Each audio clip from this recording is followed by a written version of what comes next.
Hey, welcome to EPN. My name is Victor Lucas, and we bring you the latest in everything cool every single day. It is day 2 of the E3 show floor, and we are going to get right into a brand new rundown, which I am dedicating to our buddy Taz, who was with us for almost the entirety of our streaming from the EXP bar and restaurant in Vancouver. Thank you so much for coming out, Taz. This rundown is all yours.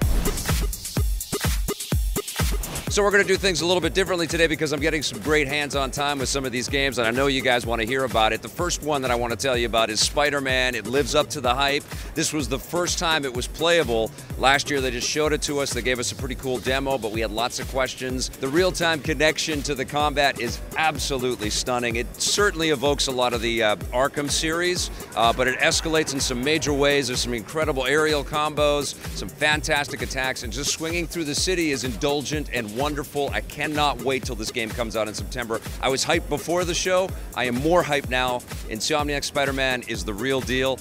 I also got a great demo, but not hands-on, with Ghost of Tsushima. This is the one from Sucker Punch. It's set in feudal Japan, just as the Mongols are invading the country, and you play this samurai warrior that has to hold his own and face up to all of these invading warriors. And it was just a tiny little taste. They didn't want to really give us any of the sort of the main story campaigns, so we just got a sense of the combat and a sense of the environment, but it is so beautiful. Absolutely stunning graphics, and a really cool sense of physicality as well. It really felt like the blade, when it cut through people, it really did damage. There were some one-strike kills that happened in such a cinematic fashion. It was unbelievable. It made me gasp. Really excited about that. I also got some hands-on time with a game called Concrete Genie, which is supposed to be coming out this year. Might slip into 2019, and this was a really cool game too. You play this kid that has this magical paintbrush. You're being chased by bullies, and you can paint inside of this kind of slum-like town and sort of bring it back to life, and you create these genies on the side of the wall,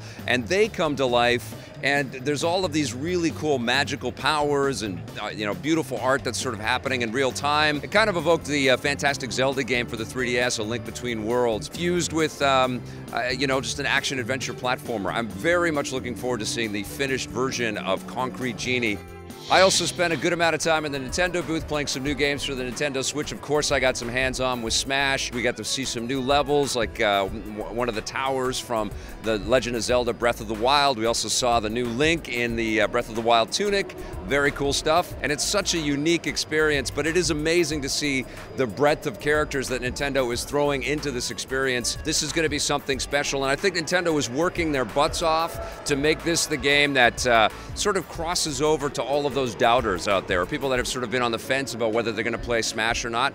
They're really targeting this to be the Mario Kart of fighting games, and I think they're going to succeed. I can't wait till this comes out in December. Also checked out the new Let's Go Pokemon game with the new Pokeball Plus. I was actually pretend throwing the Pokeball Plus into the television set and capturing Pokemon. And there was actually quite a bit of functionality in that, but the game actually was fun to capture the Pokemon, and you could go up and get into trainer battles and stuff like that. I think it's going to be massive. I think just with Pokemon and Smash, Nintendo is going to have a huge back half of 2018. I also checked out the new Starlink game from Ubisoft Toronto, and they had the R-Wing in there, Star Fox's ship.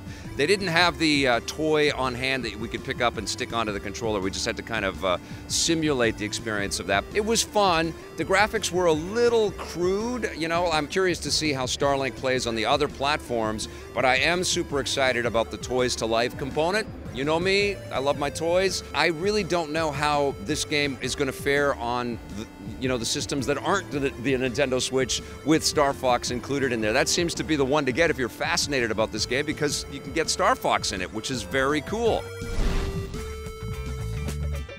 So those were some of the highlights of the stuff that I checked out on my first day on the show floor. I've got all kinds of game demos and hands-on sessions today. I'm going to have a lot more reporting for you from E3, so make sure you come back. Remember, we've got tons of content for you to check out, so please do.